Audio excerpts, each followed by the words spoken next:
saying about being vulnerable is the way out from feeling the hurt. Yeah, so just understanding that when we are honest with ourselves, when we pursue our potential, our higher selves, that being vulnerable is the key to being invulnerable, or being invulnerable is the ability to be vulnerable. My mentor and the smartest friend I ever had, David, thank you so much for taking the time to share this conversation with me. I appreciate it. I always would love to be described as your kindest friend and hopefully radically humble leader, but I'll take the compliment. So thank you. Thank you so much. Uh, I am very inspired by your success, your personal story, and how much love you radiate on the stage, in your daily life videos, and in everything you do, including the Unstoppable Foundation. Um, when people see you now, they see this Buddha like person with so much love and joy. But I would like to go back a little bit in time and ask you to share some lessons on how did you reach to this level of awareness. In particular, how did you become unhurtable? My interest in exploring really how people can become unhurtable is that people can suffer less and become more self-aware, to become more aware of their feelings of hurt and how to deal with it. So I would love to ask you, David, if you please share a moment, maybe an example from your life where you had a significant hurt and how did you overcome it? Yeah, for me, it's understanding the three worlds that I've lived in. I grew up in a world of scarcity. I had very little money, a single mom, six kids, and everything happened to me as a victim. I was extremely vulnerable because I had attacking thoughts, judgments, and conditions and scarcity of thinking that money was everything, that money could buy me love and happiness, that there wasn't enough of anything, and that everything happened to me. I was blessed 9 months out of law school to make my first $1 million and continue to make millions and millions of dollars moving forward. And I moved into a different world that I thought was abundant, but in actuality, I learned was a very scarce world. I call it the world of for me. So it wasn't a world of to me where everything happened to me as a victim, but instead everything happened for me. And that sounds very positive. I was very philanthropic, but everything in my life was a trade or a negotiation. I had everything happening for me, but only for me. So there was never enough for me. There was always more to have. And I was always attaching my emotions to an outcome for me. And because I was attaching my emotions to an outcome, when those outcomes came, where did the emotions go? Where was the pursuit of the happiness? And it left me empty, void, and shortage. And I had great challenges because I was buying things that I didn't need to make me happy, different things I didn't need to make me happy, more things I didn't need to make me happy. I would buy things to impress people to make me happy, and I'd buy things to impress people I didn't even like to make me happy. And that scarce world left me empty. It left me unfulfilled, and it actually allowed me to start searching for and looking at the things that were missing in my life, the things I didn't have, the things that other people wanted for me. And that created void, shortages, and obstacles that I never could repair. And the challenge that came about was not that I lost $100 million, which I did. I was well prepared for losing all my money and going bankrupt in 2008. 2 years before I lost everything, I had great challenges because my wife, my love of my life, my dream girl who I met in the fourth grade, was the first person to tell me the truth. And the truth that she told me was I wasn't taking stock in who I was. I wasn't taking stock in who I wanted to become. I wasn't enjoying the consistent, everyday, persistent, without quit pursuit of my potential as I had in the past to make the millions of dollars, to run the first phone division for Samsung, to run the most notable sports agency in the world, to run a global sports marketing company, to have my own podcast and TV shows. And I wasn't that guy.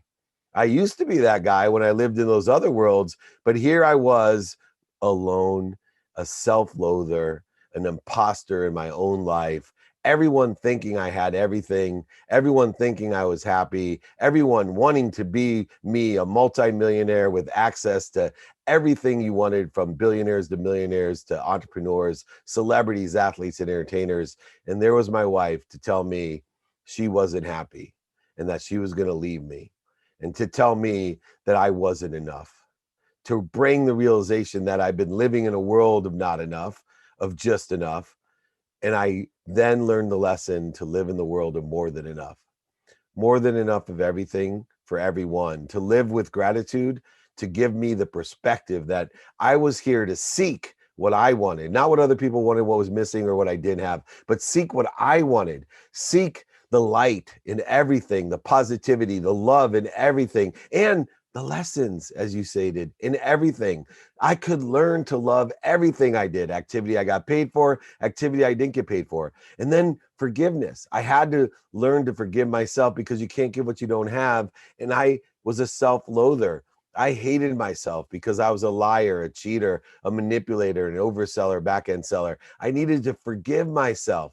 And then accountability. I had been living as a lawyer in liability for too long.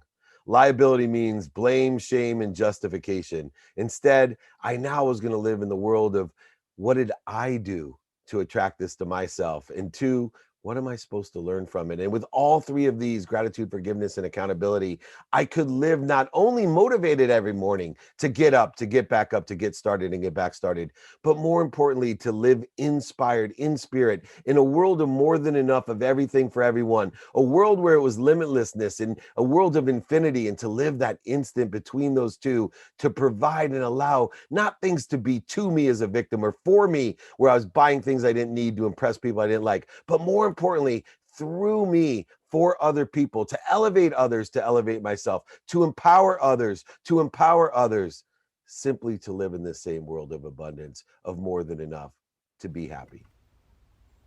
I love it.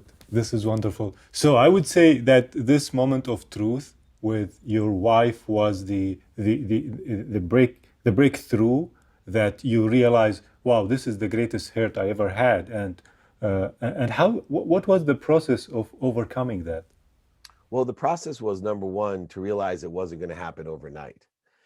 So I had to create daily practices that would aggregate on themselves, that would accelerate and compound into my own personality traits, characteristics, obsessions, and addictions, that would be daily inputs into my conscious, create neural pathways of the subconscious, to create a habit machine through 5 daily practices. And these 5 daily practices were, number one, I needed to take inventory of who I was every day and what I wanted. So I call it know your what, was the first step. Every day, I know what I want personally, what I want experientially, what I want giving wise, what I want receiving wise. Then create radical humility. You talked about the invulnerability, the ability to be invulnerable. Well, that comes from being vulnerable. And being vulnerable to me was living my life in radical humility, to ask not only who I could be of service or value to, but who could help me. So not only did I have to take inventory of knowing my what, but I had to take inventory of radical humility of knowing my who.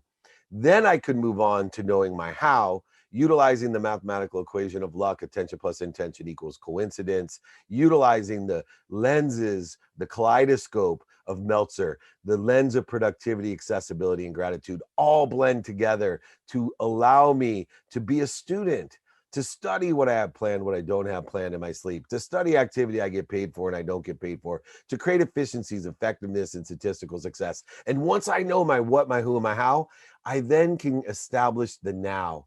Prioritizing the now of what I'm going to do. See, 100% of the things you do now get done. The difference between people that are passionate, purposeful, and profitable get things done. The only people that can get things done are people who know your what, your who, and your how. And if you know your what, your who, and your how, you have no time to make decisions, because all you have to do is see what's synergistic, supplementary, or aligned to the what, the who, and the how. And when you do that, you'll know what to do now. You can use Eisenhower's matrix of importance versus urgency in order to determine what is important to you. But you can't determine what's important to you unless you know your what, your who, and your how. That determines your now. That determines who you are in being present. Then you can apply your why. See, you don't have to find your why. You already are your why. You already are happy, healthy, wealthy, and worthy. You just have to clear what interferes with your happiness, your health, your worthiness, all of those things. You can apply your why to it. Practice ending fear. Identify what the triggers are of being afraid. Stop. Drop down to your center, to your higher frequency, and roll in the right trajectory. If you know your what, your who, your how, and your now, and apply your why, that's how I did it. Every day for 17 years, I've been utilizing my 5 daily practices in order to effectuate acceleration, growth, compounding the positive impact that I can have to elevate others, to elevate myself, to empower others, to be happy. I love this vision for the world. It's incredible the persistence that you have, and I am personally very inspired by your persistence every single day. I see you go live, you just be vulnerable out there, and you give yourself to the world. It's incredible and very inspiring. But from your experience, I know that your personal story that you lost a lot of money at that time. When we are experiencing this massive loss, we are in a very low place in consciousness. How did you elevate yourself when you were experiencing this lower vibration? Yeah. So for me, I have a different perspective, right? I give meaning to everything I see. So once I shifted the paradigm to I am, and I determined that I was going to clear the interference between that which I am and that which I want, and understand that everything already existed, that I lived in this world of abundance. See, I didn't see it as I lost everything. I saw it as I made an investment in my future. So although on the spreadsheet, I lost over $100 million in real estate and stocks and bonds and other things. But in reality, I made $100 million investment into a better future, a better situation, and to make my life better, to have better health, better relationships, and make more money, help more people, and have more fun. You see, the only difference between the facts that existed and the descriptions that you and I gave, which are completely divergent of themselves, is that I give it a different meaning, and that meaning has only served me. See, your meaning would punish me, and it would make me below the line in shame, blame, and justification. Mine empowers me to be better, to move to a better situation, because I use a GPS called faith. The GPS not only rerouted me when I lost all that money, but it changed my destination. It moved me to a better place, a better situation. It's the ultimate GPS. It not only reroutes you, but it'll change your destination as long as you have faith to a better place, a better position, or make your position better. So basically, the awareness was there even when you lost Oh the yeah. money. Yeah, that's why I always say, my low point, which had a basement, by the way, was not when I lost everything, because I don't perceive it as I lost anything. I just made the investment in my better self, my better future, my higher self, my higher future. The low point of my life was when I had to deal with the realization of who I was and what I needed to do in order to make the changes necessary to live in an abundant world. And I'm so grateful for my wife, who, there's a book written by Stephen Hertz said, "Don't take yes for an answer." I'm always so grateful for my wife, my best friend, my dad, and my mom, who refused to give me yes as an answer, and were my blessing by being honest to me and elevating my awareness to the spiral that I was in. So if I would take one word from what you're saying about being vulnerable is the way out from feeling the hurt. Yeah, so just understanding that when we are honest with ourselves, when we pursue our potential, our higher selves, that being vulnerable is the key to being invulnerable, or being invulnerable is the ability to be vulnerable. Either way you look at it, you are, when you're vulnerable, you cannot be attacked. There's no judgments or conditions that can affect you when you're vulnerable, when you're honest with yourself, when you're in the pursuit of your better self, your higher self, and the truth. When you're vulnerable, you don't feel that you're attacked. Can you please explain more? Yeah, so I use a baby as an example. If you lie a baby on a sidewalk, who will attack the baby? No one, not even animals. You need to be that baby. You need to be so raw. You need to lie down on a sidewalk with nobody there to protect you, nothing around you to protect you, and then you become protected by everyone. Wow. It's our nature. And so when we are unprotected, we're most protected. When we put up false idols, when we put up false perceptions, when we have judgments and conditions, when we think attacking thoughts, we can be attacked. When we are defensive, we can be attacked. We become indefensible when we relieve all defenses and sit there vulnerable like a baby on a sidewalk. And this concept basically can apply in the four main areas in life, which is relationships, career, physical activities, and spirituality. Or do you, if you would give a lesson in each one of these areas, let's say relationships. Yeah. So look, relationships is clearing the interference between you and what you're connected to. So at first, you got to realize you can't find outside of yourself in a relationship what you can't find inside of yourself. Those people that have learned to love themselves, they receive and give love much better. They've cleared the interference between them and everyone else. So we and I should focus in on what we are connected to, the greatest source of love.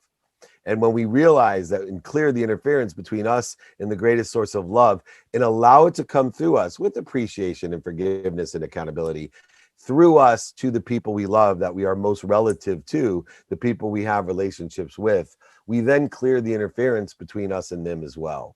And so the key to relationship is loving ourselves and realizing we can't give what we don't have. Gratitude, forgiveness, accountability. If we don't have that love, that truth within us, we can't give it away. And we can't establish a relationship based on any of those things if we don't have it inside of ourselves. Incredible. Thank you so much. And the last word, let's say in career as well. You see people starting businesses and they break down, they fail. And in that low point, what would be your advice for the mindset? Yeah, so the mindset has to understand segmentation. So you cannot quit. You need to not attach your emotions to an outcome, creating resistance, void shortages and obstacles. You have to be in the favor of positive behavior. You have to realize that things aggregate upon themselves. They compound in their interest, that it takes about 90% of the effort in business just to see a result. It is incredible how long it takes to see a result. And so in order to be successful, you simply have to attach your emotions, enjoy, feel inside the happiness of what?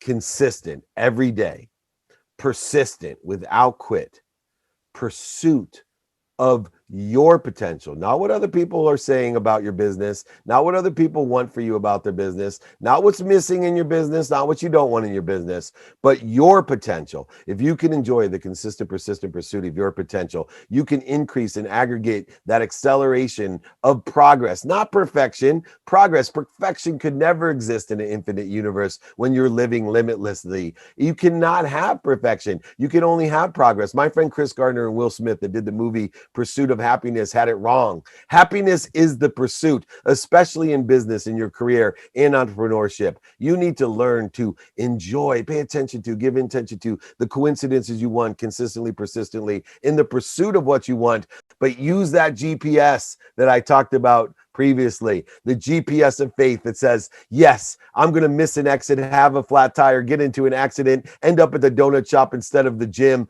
But guess what? I know that my faith GPS will reroute me back to the right course, and not only reroute me, but it's going to change my destination of my business, my career, what I'm doing every day, activity I get paid for, activity I don't get paid for. It's going to change my destination to somewhere better, a better position, a better situation, or make my situation better.